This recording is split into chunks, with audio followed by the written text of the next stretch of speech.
Okay, good morning, everyone, and welcome to this live intraday strategy webinar on SB Trade Desk. Today is Wednesday, August 9th. Michael Boutros here with you this morning. Philippe, JB, Rushton, Ziad, great to see you guys here. Rushton says, hello, Michael, greetings from Perth, West Australia. Great to be with you, Rushton. Thanks for staying up for us. So we did just get the release, by the way, real quick. The housing starts here in the United States. We were looking for a print of 205, came in at 223. Thousand. So topping expectations on that front. Same thing with building permits. We were expecting a contraction of 1.9%. We got 2.5. So pretty decent data across the board. Unit labor costs a little bit softer than expected, 0.6. We were looking for print of 1.1. But there was a strong upward revision to the previous month. So a little bit of a mixed batch here, but broadly dollar constructive as far as the data goes. So it's good to be with you guys here. Obviously, we were not in yesterday, so feel free to throw out any questions or trade setups you guys want to review on the menu on my end. Obviously, the dollar index we'll go over real quick first. Implications for euro dollar. From last night, euro yen and the Ethereum trade. I don't know if, again, I've been getting mixed feedback from you guys. A lot of you guys are watching that trade. It ripped in overnight, okay? And I think we came into a big region of resistance. That last 1301, 1314 region is huge. So if you're trading Ethereum, we just came off of a big resistance level. Still constructive on the trade, but I'd look for a little bit of an interruption here. So we'll go over that real quick. Dollar CAD, Euro Kiwi, and Euro Oz from the previous night's update.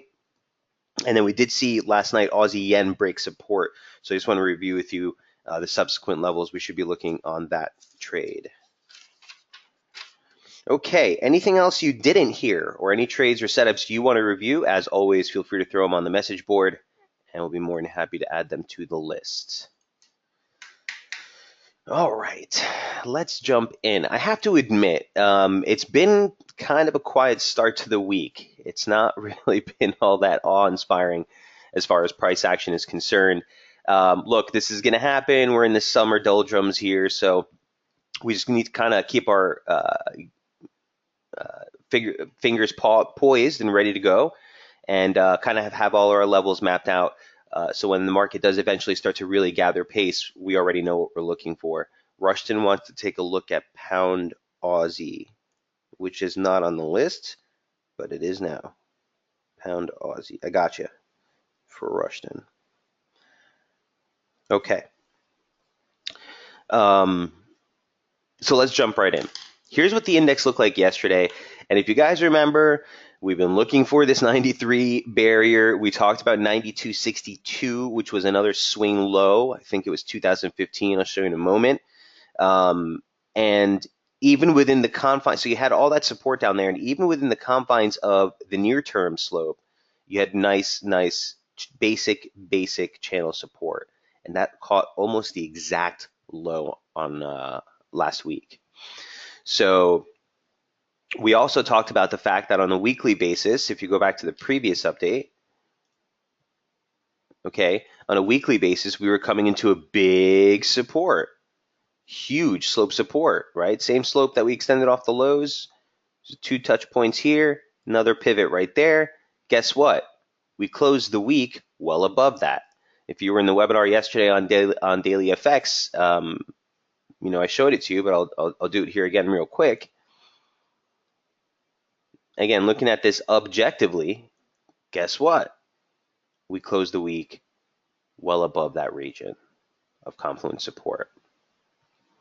So if we bring this into a close, it actually makes everything a lot clearer. Boom, boom, boom.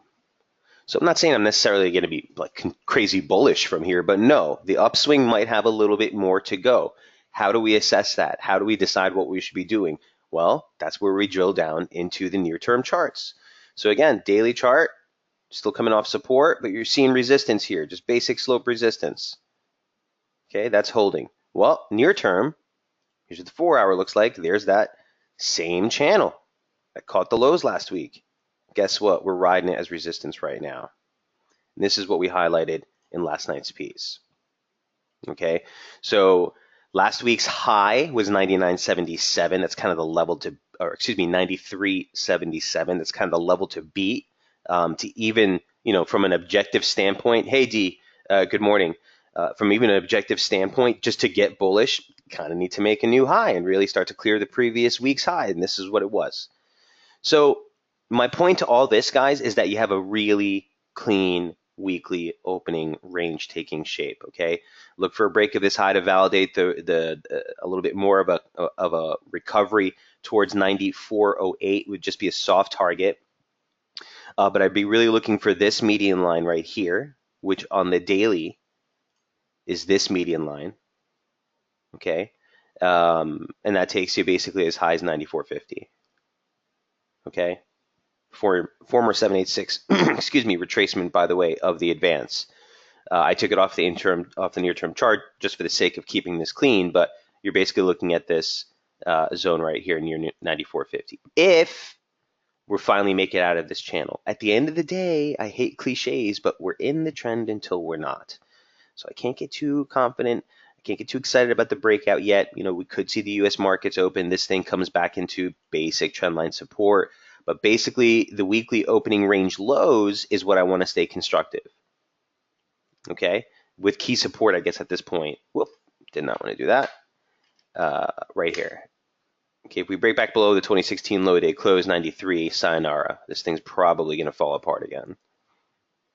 But right now, this is your focus range, with the threat for a little bit more of a topside rally here before this caps out. Ultimately, we're still bearish. All we've been doing for the last week and a half is playing the long side of this rebound off key support. You had building divergence. There's a whole lot going on. Then you had the strong NFPs, right? So maybe that's just a catalyst we need to offer a little bit of a correction. Larger story still remains bearish for the dollar. And again, keep your eye on that weekly chart, right? Pretty clean. Big, big zone.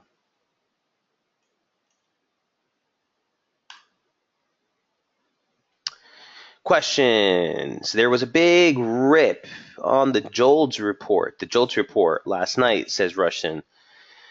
Yeah, I mean, let me show you. What was that number? Again, you know how I feel, Rushton, about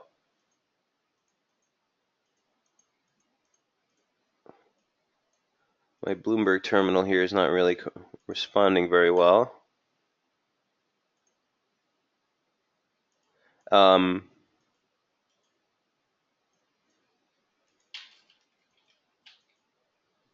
here we go.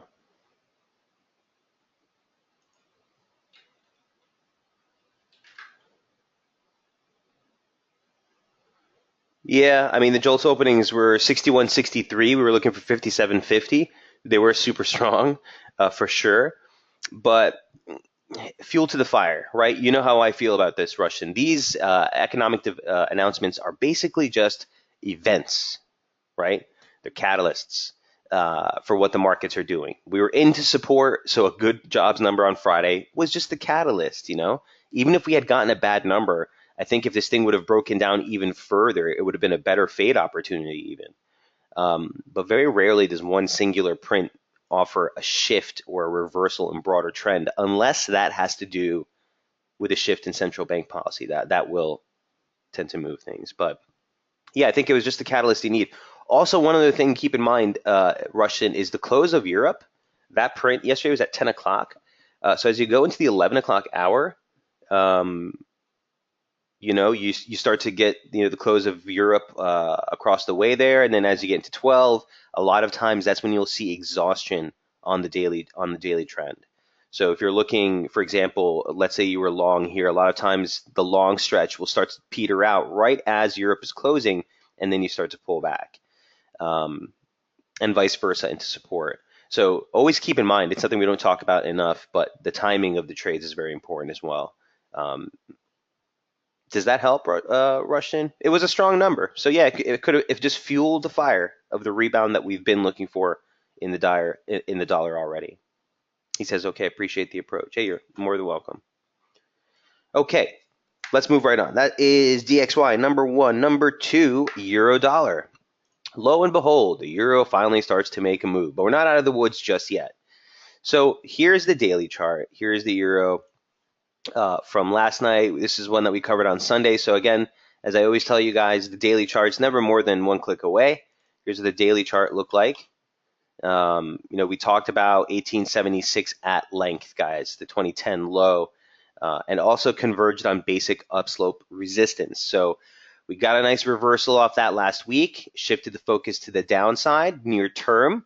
We kind of added this earlier, but we didn't want to put too much emphasis on this slope just yet because we really haven't gotten too many plays off it. So I kind of just wanted to be very soft on it. The focus was on the upslope, which has obviously been critical in calling the advance.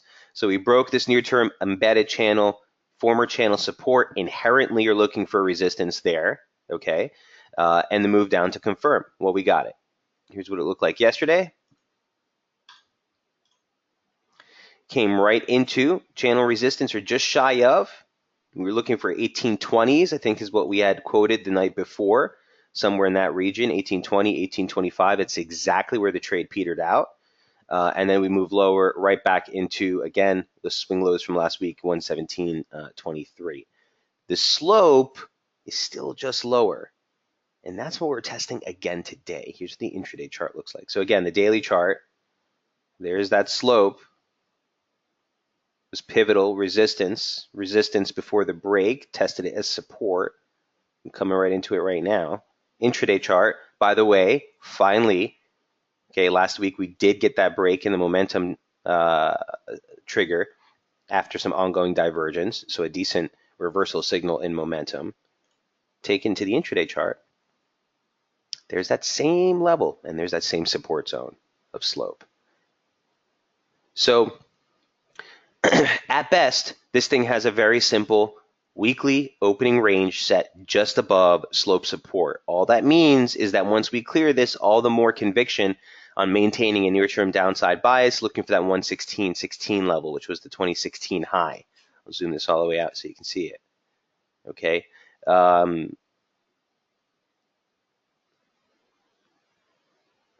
What else can I say about this? Near-term resistance, you kind of want to look at the 50 line here. I don't want to stress it though. It's around the 117.86, but basically as long as we stay below the opening range lows for the week, I'm looking for the press lower. I'm looking for the press lower. Bearish invalidation has to stay at 1876. That hasn't changed. So I know we've pushed away a little bit further from resistance here. I'd like to always bring that down, but that's still the basic key level that we were unable to close above last week. So a little bit hairy. So as far as if you're not holding short positioning on euro right now, there's really nothing new to do from these levels. As close as I can get to a stop against 118.23, if I get a decent short trigger, maybe it's worth taking another shot of. But you basically really need to see this thing push through 117, 117.20, that median line there, to really validate a little bit more of a reversal trade here on euro. So same type of deal that we're looking at with the dollar index. Questions on euro?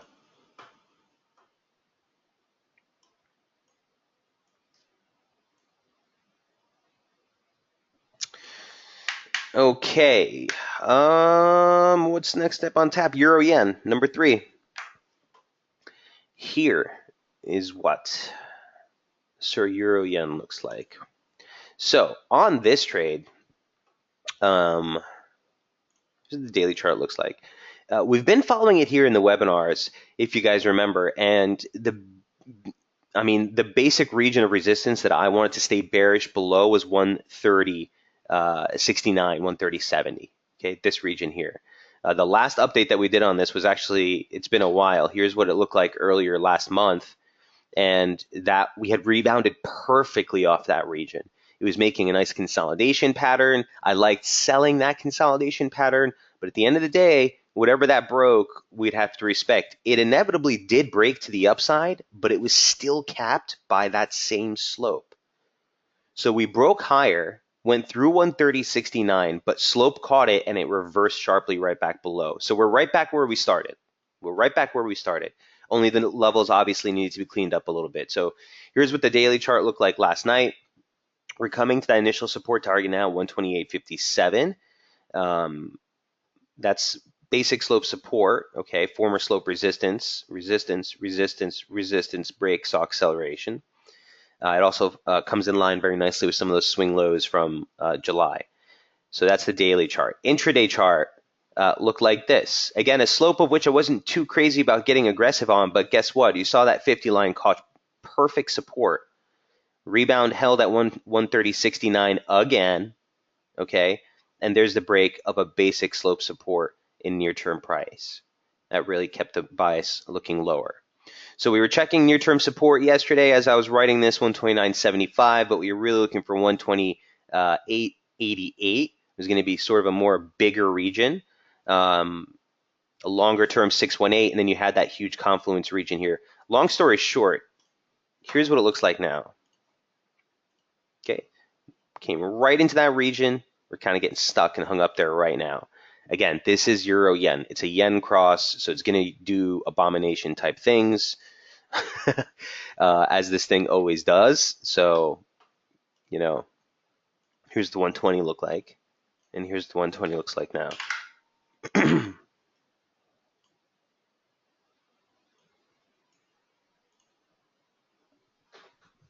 Okay, so no change to any of the levels. You're trading here at this point. The next downside target was 128.48. The low in price was 128.57, and you're seeing a bit of a recovery here. So use some caution if you're still in that trade looking for that next downside target. If we were to break the overnight highs, forget about it. You're likely to see a bigger recovery, but I want to stay bearish on this trade. Sub 129.80 now. We'll bring down near-term bearish invalidation to here for the near term. Okay, so you could see a little bit of a bounce, but still looking lower.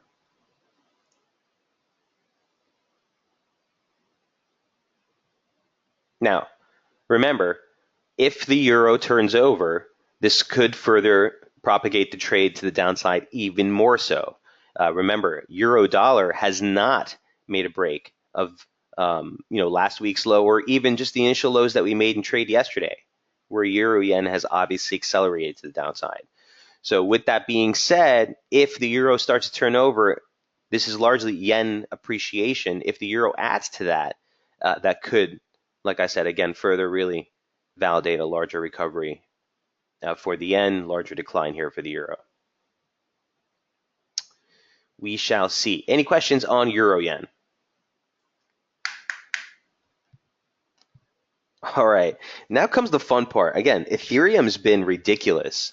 Again, this thing is just crazy with the technicals. It just rips. It rips. It sees a resistance. It pauses there for like a day, and then it just rips. So a trade we've been following since the initial breakout of the larger descending formation that we've had off the yearly highs. Again, you can go back in price and look as much as you'd like. There's what it looked like the previous day. There's what it looked like earlier in the month. I do this for you guys kind of so you can go back and trace the trade. This is back on July 30th. We were just looking for the top side break. The key focus was on this range right here between 186 and 203. If we had broken the top side, this was the larger structure we were looking to invalidate. And slowly but surely, you broke. You hit the initial 618. Decent pullback, but it didn't last long.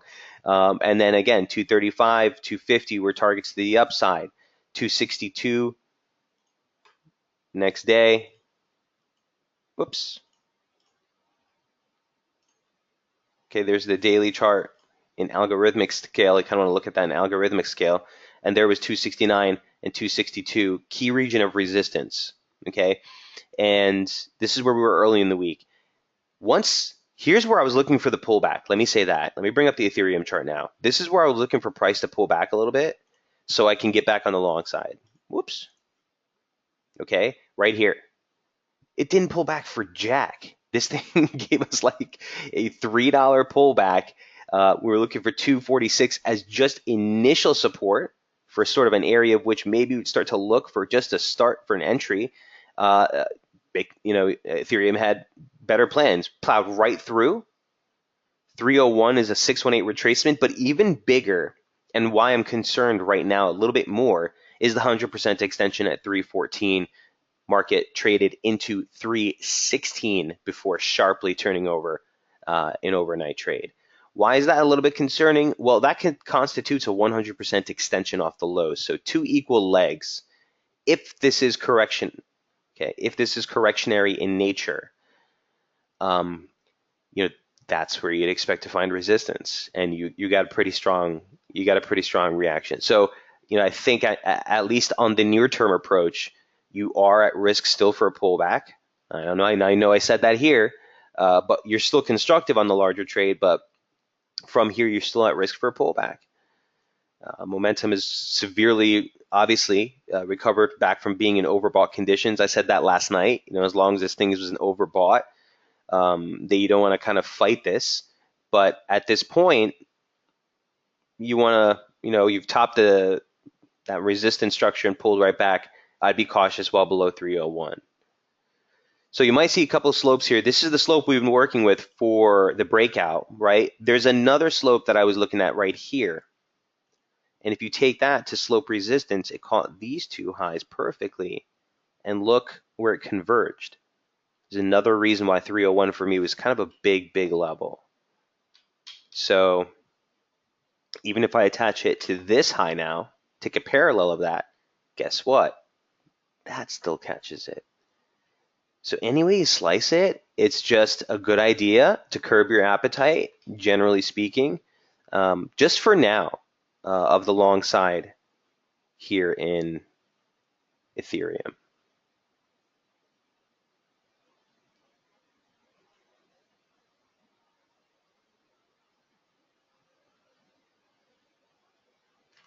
Okay. Yeah, I'm actually going to want to favor working with that slope more so than this pitchfork for now, but let's just leave it there for now. So support comes right back into former resistance. That same thing, 269, 273 is initial area of support on this pullback. Hey, Karthik. He says, good morning. Excuse me for being late. Hey, no worries. But it's always good to see you. So any questions on Ethereum? Popularity of this thing is going through the roof. And I can see why. It's really, really, really a mover. Okay, here's what it looks like on the daily chart. It's a breakout, plain and simple. Again, when you're looking on the daily chart, you're going to want to use logarithmic scale just to kind of get a better gauge of what's happening in price. Makes a lot more sense. And if you do that, again, really highlights critical resistance zone that we're heading into. How many times have you guys heard me say it? My favorite type of confluences are a 100 off the low or off the high and a 618 retracement off the low or high. These confluences tend to be critical regions, critical in price. So that gives you, I know it gives you about a $14 range or a $13 range, but guess what? This thing puts in like a $60 ATR, so not really worried about it.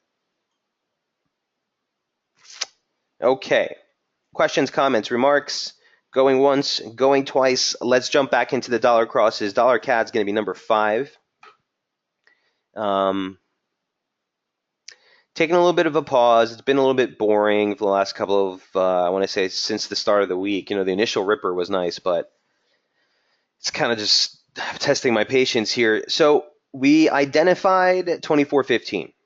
It was a critical area of support. I don't know if you guys want me to go over this again. The region of which we came off of. Really important. 618 extension, slope support. You name it, it was down there. So we were looking higher last week. We started to play the rebound, targeting just initially 126 on the initial stretch, and then 127.23, 127.40 on a topside break above that. We just can't seem to get a stab into that region for some reason. I still think you do. But again, for me, for a shorter term guy like me, here's a third day of us trying just to get a limit filled in there, but we can't get it. So I don't want to get stubborn on it, but nothing is really there to concern me too much just yet. Here's what it looks like. Again, this is a big region just because of what sits there. A basic 236, nothing fancy. The 2016 low day close,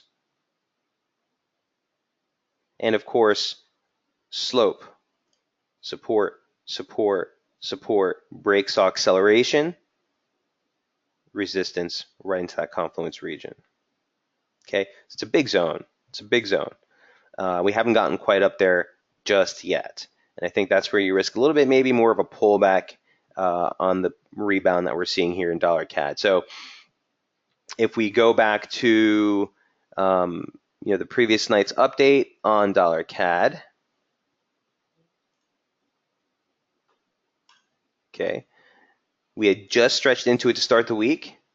Our focus was on this range here, again, between 26 and that 27, 23, 27.40 zone. Not a darn thing has changed. Okay, even had a nice ascending channel here, a embedded ascending channel. We're still even trading within the confines of that. Here's what it looks like. Okay. Oops. And here's what it'll look like on the 120. Again, so at best, you're putting in a decent weekly opening range.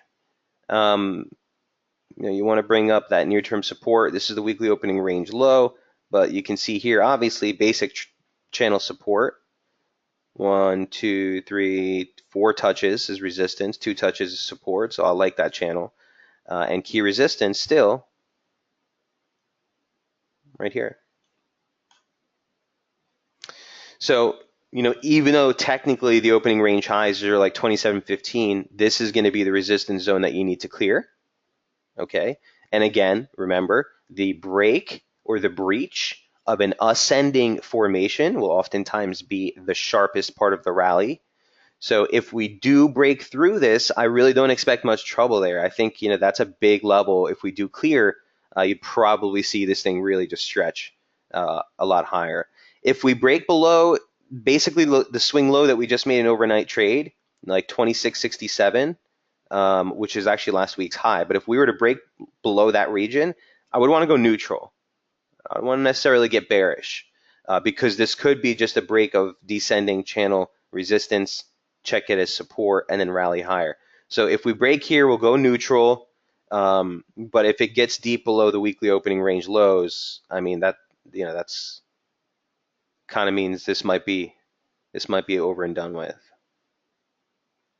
Okay, but my inclination says you still get a move higher ultimately. What has been the bearish invalidation point? So did I miss your question, Karthik? Did I answer it for you? Like immediately, if this advance has legs, you'd want to see us hold this region, the lows we just made momentum. And in fact, momentum holding here well above 50, that's actually a pretty good indication. If we break the weekly opening range lows, that's bearish invalidation for me. What would put me bearish, I'd want to be looking for short exposure, is a break below here.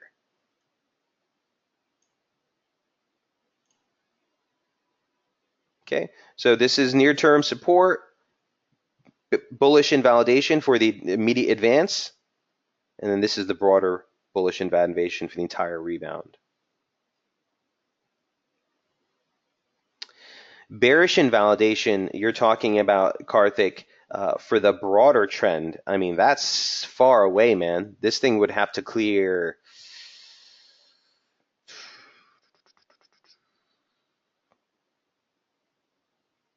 In my mind, you'd have to clear basically this low,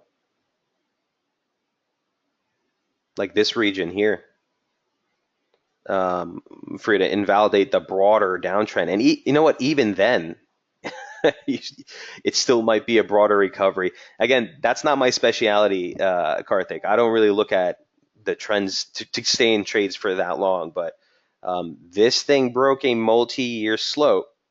So that singular day move was such a definitive move in price, and the close even confirmed it. That for me, that shifts sort of the focus into this quarter, still to the downside.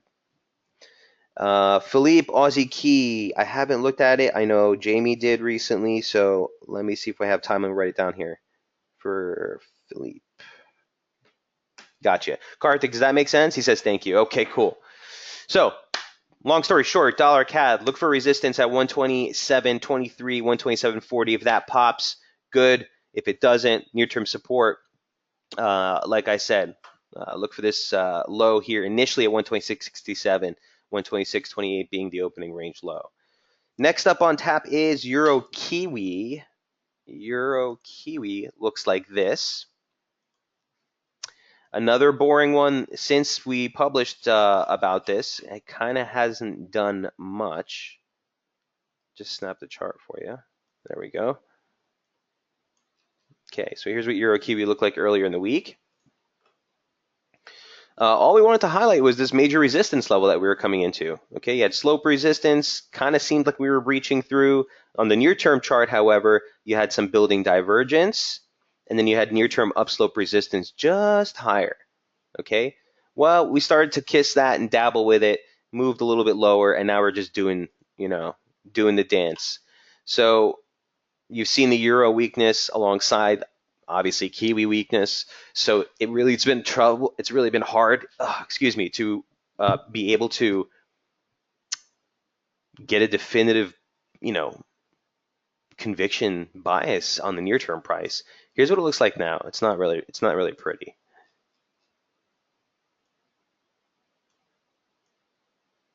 Okay, so we came in. We were like, yo, watch out. There's that same slope line. We touched it. We pushed a little bit lower, but what's this? Well, if you're near term enough, it is a decent range. Okay, this is 160. Let's just even call the mid range 160.50 down to 160. That's still a 50 pip range that you can feel free to play back and forth. But it's just you're at a big level. So if this thing finally makes a definitive break, it's going to kind of just show you one of these things. You'll get smoked. So just watch out. I'm looking for near-term support now somewhere in this confluence region, 159.70s. Key resistance still 161.22. Guess what? Another confluence, 88.6 retracement, 100% extension. That would be the level you'd need to get through to even start looking at that 62.27 target. It's obviously in an uptrend. And I want to stay constructive on it. I'm just trying to decide whether, okay, we hit this slope. Do we get a larger correction here?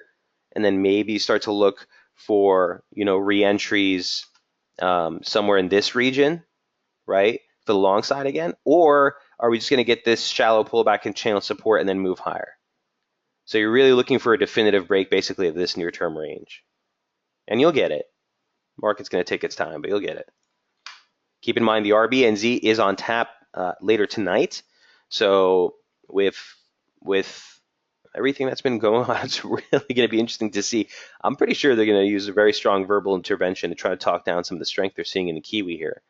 But it's going to be interesting to see what we get from that interest rate decision later on. Euro Key, any questions on that? Not my favorite setup right now. We'll stay a little bit more neutral, but largely we're looking to see a break of this range to validate our bias. Obviously, larger outlook still remains constructive. That's number 6. Euro Aussie number 7. Looks like this.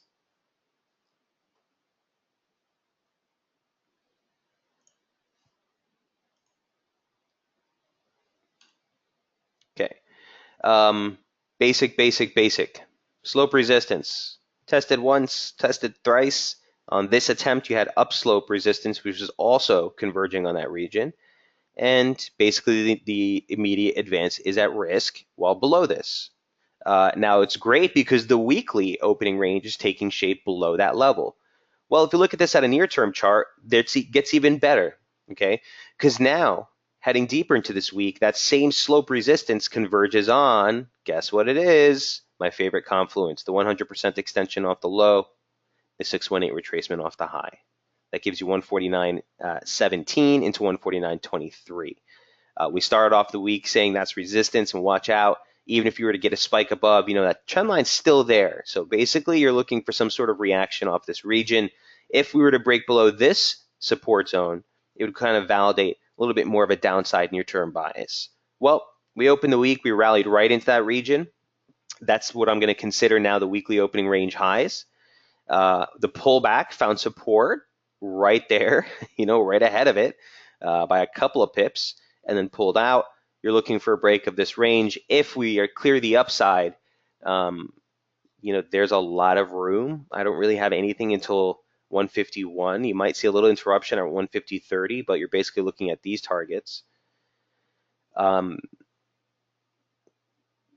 we'll have to see. We'll have to see if Aussie is able to make any type of, is able to hold its ground, I guess I should say,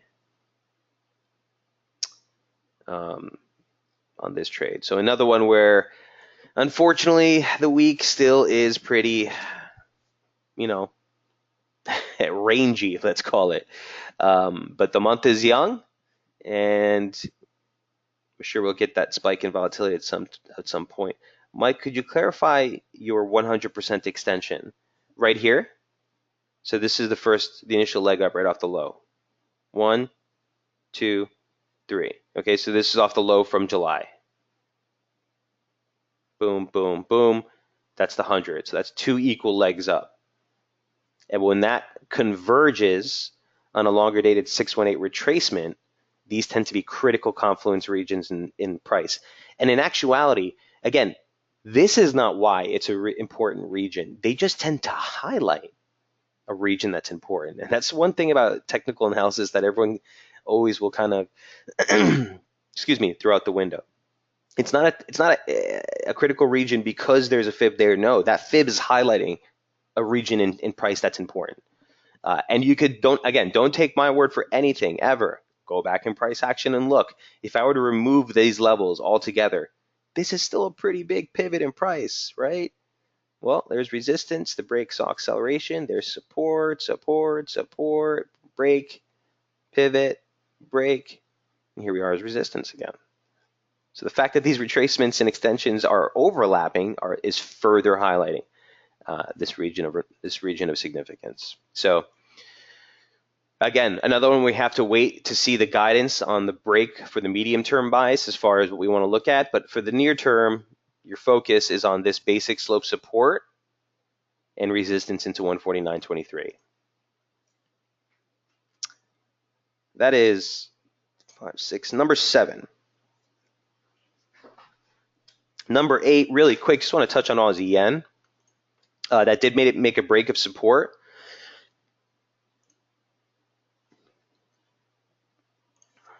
And here is what Aussie yen looked like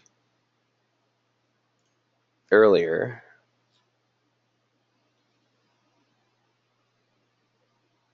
Well, I'd have to go back in the archives to actually find it, but we've been focused on this 87.64, 87.55 region, right?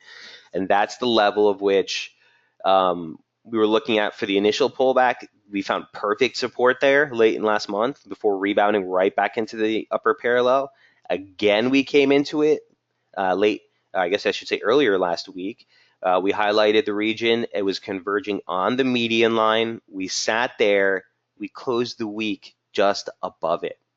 So you came into this week kind of putting your hands on your hips saying, well, what do you do from here? Is this thing going to rebound and go long? I'm not trying to get short the yen. With the same respect, I can't have, really just jump into a short while we're at support. Yesterday's close was the definitive price action. Okay, this close is kind of what affirms it. Now, where should we be looking for support on this decline? Not to mention, that trigger took a while to actually pan out. Another reason why you don't really want to stress the momentum signatures, right? Because it doesn't really tell you anything as far as when or timing of a given trade. But to go into the intraday chart here,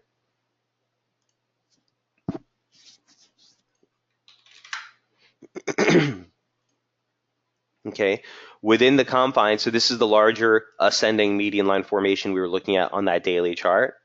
It's the same thing here, okay? within the confines of that, there was this nice channel which held since the June lows, basically. Support, support, resistance, resistance, resistance. Kind of flirted with a break, but you couldn't make a close above it. So there was the break. And not only did we break, we broke on that gap too to start off last week. So here's where we started this week, and here's the break. Look where we are right now. And this is why I didn't really want to like get too into this in yesterday's piece, because I'm not gonna lie, I really don't know what to do from here. If this thing has a further correction to go, which I suspect it does, I would want to see it bounce. But I can't even think about playing the rebound. Even a short-term guy like me can't even think about playing the rebound with momentum in this kind of condition. So look, from here, a measured objective move, if this was just a simple double top, is still down at 85.97. Okay, that's a conservative measurement.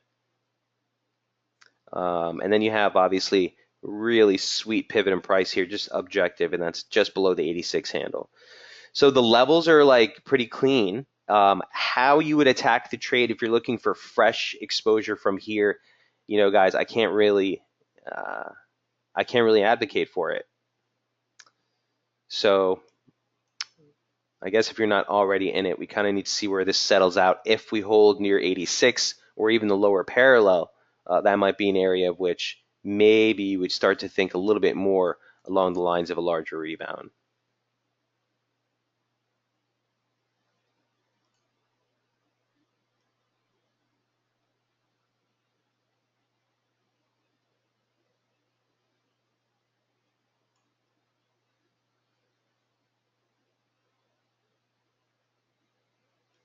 Maybe you could work with something like that too. Okay, and that would put the a little bit more of a key median line confluence down here at that same region we just talked about. And stay bearish below last week's low.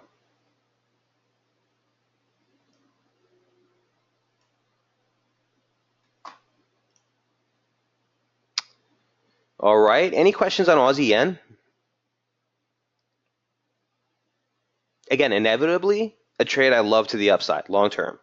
But you want to kind of be very careful trying to gauge these pullbacks on whether they're done or not. So from a near-term approach, if we were to get a rally near resistance or near 87, be looking for, again, possibly another trigger to the short side, ultimately still looking for a stab down into 86.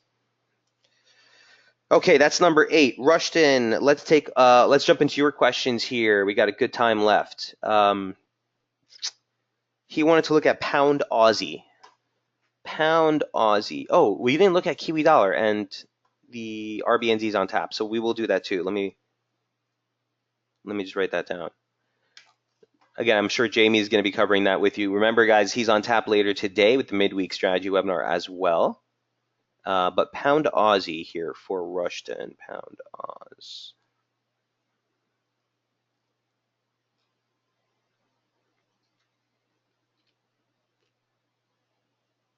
I loved this trade until this happened. This just completely messed me up. This formation was working so well. Each pivot was so clean. And then once we broke there, I thought we were going to get super bearish. And then it kind of did that. I don't know what the hell that was, to check the 2017 open as resistance and then broke lower. So do you see these really faint lines here? They may be offering some guidance, but I'm not going to lie, I'm not a big fan of this, and specifically Aussie and pound have been pulling back lately, so I don't know. Here's the daily chart, okay?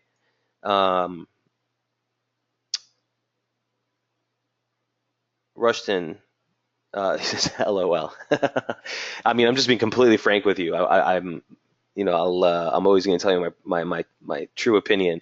So look, the daily chart is the only thing on this that has actually offered some clear guidance. And you can see basic channel resistance, take a parallel from here. It literally caught the low alongside a 786 retracement. On the rebound, literally again, the 618 extension, this is longer term, from the lows from last year, was a decent pivot in price. Price resistance, break saw acceleration, quick reversal through, break saw acceleration, test as resistance rejected. So the monthly opening range is what I'd be looking for guidance here. Again, put a gun to my head. I'd say you'd look for another low, and then this thing would sort of start to rip people's faces off. But I'm not that bearish pound. I'm not that bearish Aussie. I'm more constructive pound longer term. So I think you get a whole lot more sideways price action on this, to be honest with you, Rushton. So if you're going to be in, be nimble.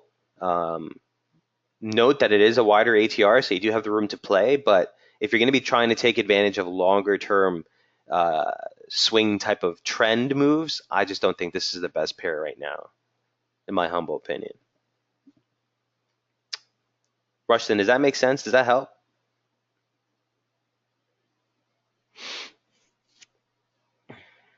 All right, so Aussie Kiwi. Rushton says, I agree.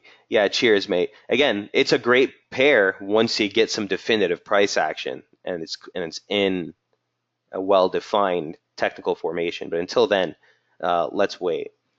What was I going to say? Philip, what did you want to look at? Aussie Kiwi.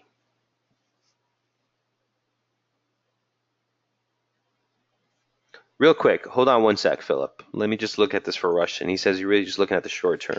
Let me see if there's anything short term for you to work with.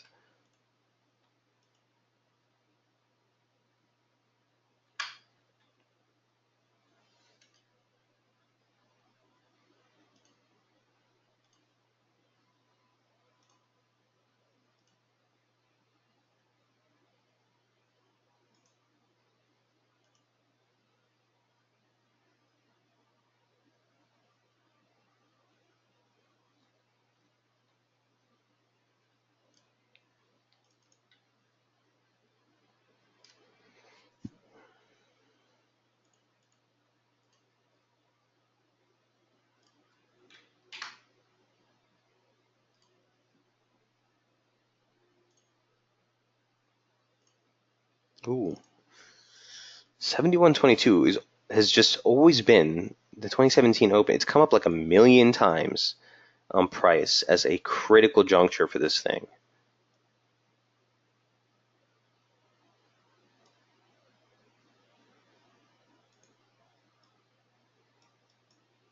Okay, so check it. I mean, look, again, if you put a gun to my head and said, Boutros, trade this right now, or, you know, you're going to be in big trouble. This is basically what I'd be looking at.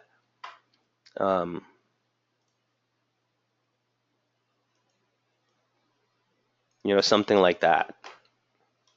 Stay constructive above this region, basically the opening range low. If the opening range low gives out, just forget about even trying to do anything cute with that. But that's what I'd be looking at. So Rushton, feel free to take a snapshot of that if it would help. I need to reference that later.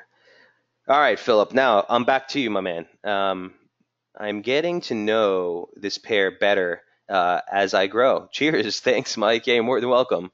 Yeah, like I said, I'm one of those guys who I don't care. I'll cover anything. If you tell me that Seashells has a decent, chart on it, I'll chart the hell out of that thing and we'll trade it, right? It's all about, for me, what price action is doing and the technical clarity of how price action is moving. What the asset is irrespective, as long as it's a widely traded asset. Because remember, at its fundamentals, guys, technical analysis is a study of mass psychology. So the more players you have that are involved, the more you can actually rely on that price movement being a measure of that psychology. Where if you have really thin markets with really few players, you're likely to see the technicals not really be respected as much. Aussie Kiwi. Aussie Kiwi, Aussie Kiwi, where art thou, Aussie Kiwi?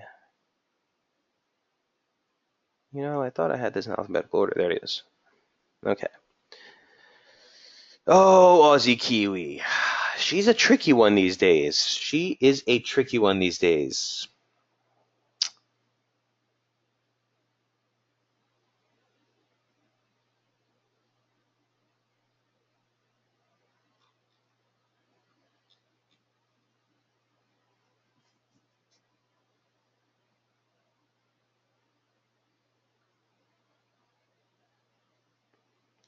Look, we're heading into the RBNZ. I would have to say, again, gunshot approach.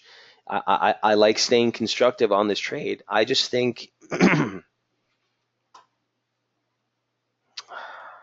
tough. It's tough up here.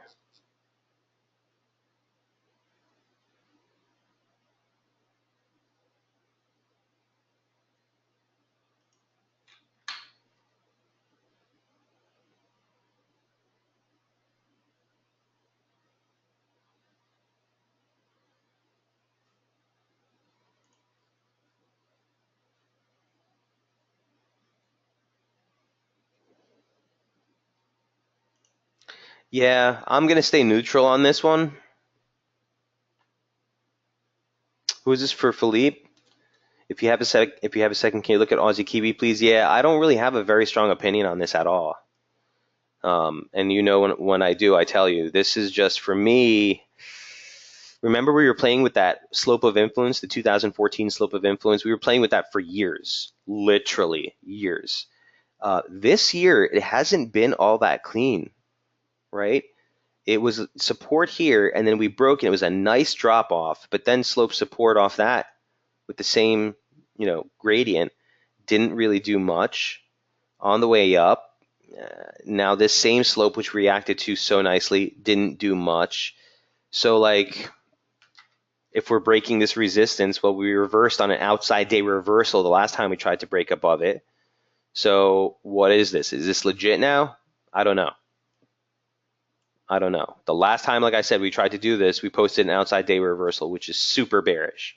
Next day, we followed through with another massive drop. That was the largest single day drop we'd seen in over a month. So from here, I still think you're at risk for a pullback if you break back below that trend line resistance.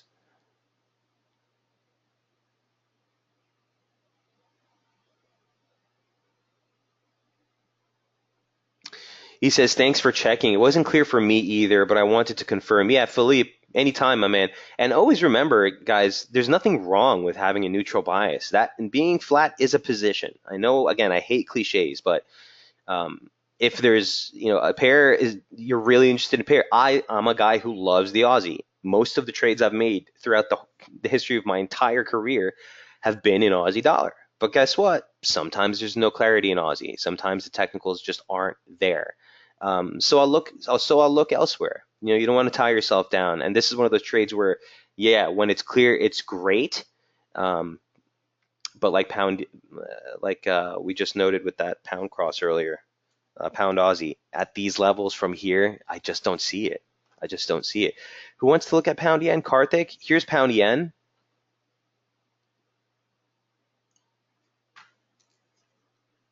So that was number 9. That was number 10. Oh, before we do, number 11, I do want to go over Kiwi really quick. Ooh, pound yen, by the way, coming into a big area of support. It's a good thing you brought that up. Kiwi dollar ahead of the RBNZ. Look, we finally got the turn that we were looking for. Hallelujah. 75.14 was such a critical level as a longer dated 50% retracement. You had a 1618 extension. This is the extension off the advance from the low. You had slope resistance. And finally, Kiwi did something and moved lower. Sandy, I don't know if you're in the room today, but another person who was looking at the short side of Kiwi dollar. So look, 73.87 is the first area we were looking at as support. We sat on that for 2 days. Yesterday we broke below. Next area I just wanted to highlight you guys was basic slope resistance off the 2015 late swing high. That is right here. Okay, one, connecting the highs from last year was resistance before the break fueled acceleration. It's support right now. Okay, and guess what? Momentum is just trading above 40. So if the uptrend is still intact, you're going to want to see 40 hold a support. If not, you're going to break below that trend line there, and you see momentum go sub 40. That might mean a bigger top is in play here. Also keep in mind that this is sort of right in the range of the objective yearly opening range highs. Okay, if we were actually to use the extremes, then yesterday was the confirmed break below. If we were to use the close, then basically we're testing that right now as support. Okay, and again, you can visualize that just by bringing it into a line chart. Okay, so there's a lot going on here with Kiwi. There's a lot going on heading into tonight's interest rate decision. I'm really interested to see how this pans out. If we break lower from here, like I said, the risk for a larger correction definitely starts to materialize. If we get any type of bounce, or if it stabs lower and we fade that that decline, you'd look for resistance right back up here, followed by this convergence. Excuse me. Bring this back into a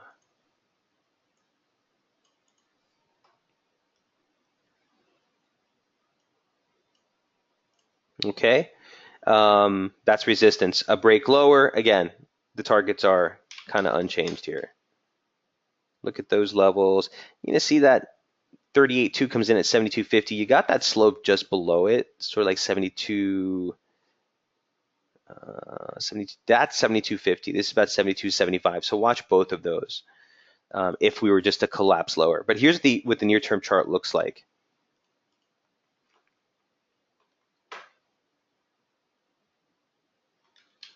Are these parallels right?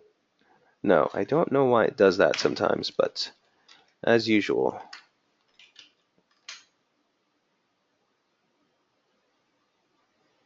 Okay.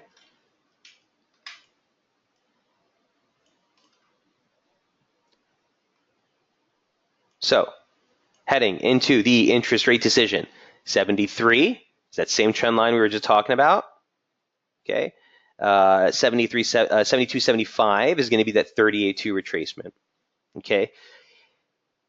With momentum doing what it's doing, we're back recovering from overbought territory. I don't want to stress this. I was going to delete all this yesterday, but I just wanted to leave it for reference, guys. I'll do it tonight. So the next chart you'll see where I publish this, you're not going to have this upslope.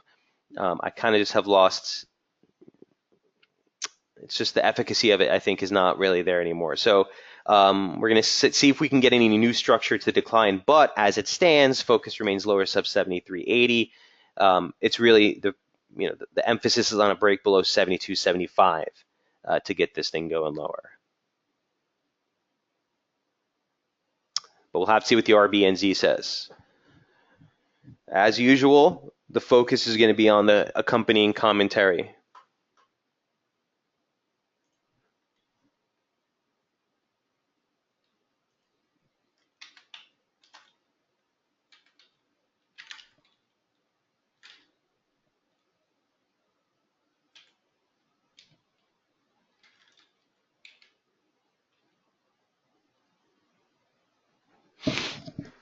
And obviously, like I said, this is expected to hold interest rates at 1.75% for the RBNZ. Okay, moving right along. We did Aussie Kiwi. We did Kiwi dollar. Pound yen. Who was the pound yen for? Pound JPY. Getting right into the end of the session. Hey, Karthik. Great call. Thanks for bringing that up. Pound yen's at a huge spot. Huge spot. And that's just lower, 142.15. That was kind of the last target that we talked about. But listen, this thing is super clean. Simple break of trendline resistance support turned us bearish. Okay, while below that same line as resistance. Start off the week. This was going to hold. You had that 50 line there as well. Well, guess what? We didn't even make an attempt at it. Turned lower. Initial area of interest was the convergence of the 50 line with the 50% retracement and the 100% extension. That cleared it. Now the 618 retracement of the entire advance converges on basic slope support, and that's 142.15 near term. I think you'd want to use caution. If you have short exposure, that's where I'd be looking to take some off the table. That's where I'd be looking to take some off the table. Oh, is that you, Karthik, saying I'm short from 144.56? Nice entry, man. Nice entry. Yeah, I mean, that was basically right on the preface, right after we closed right after we broke that basic trendline support. Nicely done. So this would be the first area, like I said, where you'd start to look for a little bit more of a key, a critical support zone.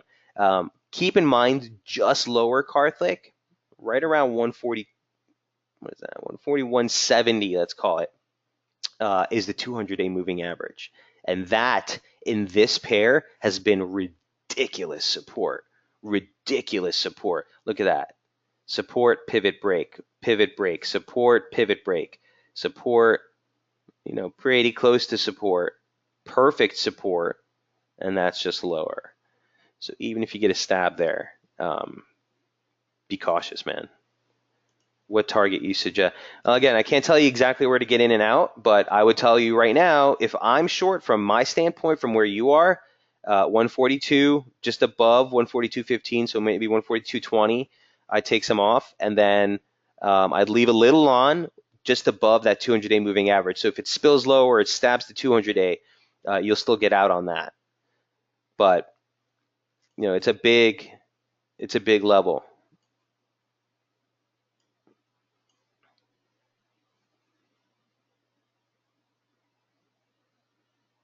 Oh, and then you see that 200-day moving average. Look at that. Look on the left of my screen. You see where it is on the right? The 200-day moving average also converges right on this lower parallel. So that's like here. It's exactly where the 200 is. You see that? So these two levels, both areas of major key support near term on this pound yen turn to the downside. Okay?